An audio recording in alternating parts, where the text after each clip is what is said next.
Within our settings for accruals and prepayments, there are two sections that we need to review. Our general section and the accrual and prepayment groups. Starting off with the general area, we can choose to edit using the pencil icon on the far right. Our first option is the calculation resolution of our prepayments, which is set on a daily basis. If we wish to change that to reporting period, we can do, and that means that our prepayments will be adjusted very much straight line by month as opposed to the number of days. We can also choose whether our journals are going to be condensed or are going to be detailed. For prepayments, you might want to have them detailed. I'll select the option to save my setting. Within the accrual and prepayment group section, we can create an accrual or prepayment group, and we can map that to a balance sheet account in our accounting software. Let's start off with creating a group for accrued expenses, but you can do this in any order. We create a new group and we give our group a name. We choose the type of group this is, which in this example is for accrued expenses. You can add further notes, but it's not mandatory, and then we select the balance sheet account this needs to be mapped to. Then we simply choose to save. I'm going to repeat this now for prepaid insurance.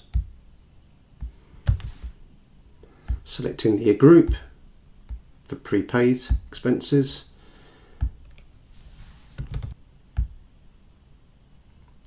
Another for prepaid subscriptions.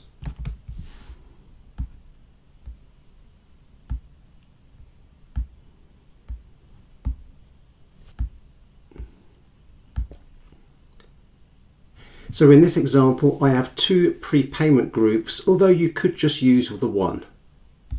Let's create another for accrued income.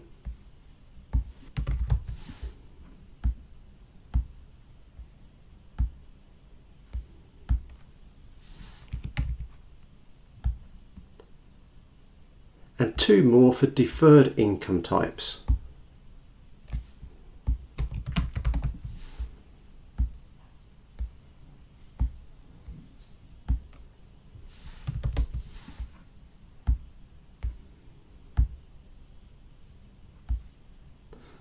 Last one.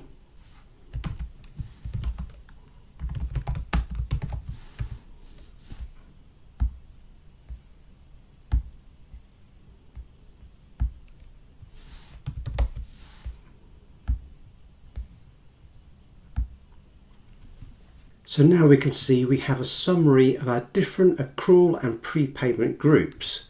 So as an example, at the top, I have a group that is called accrued expenses, and the type of this group is a accrued expense. This is mapped to the balance sheet for accrued expenses. I have an account for prepaid insurance. Again, the type is for prepaid expenses, and the balance sheet mapping for this is to prepaid insurance. When we create the individual prepayment and accrual items, those items already will be mapped to the balance sheet accounts used here, but we will use the appropriate profit and loss categories when we create the items.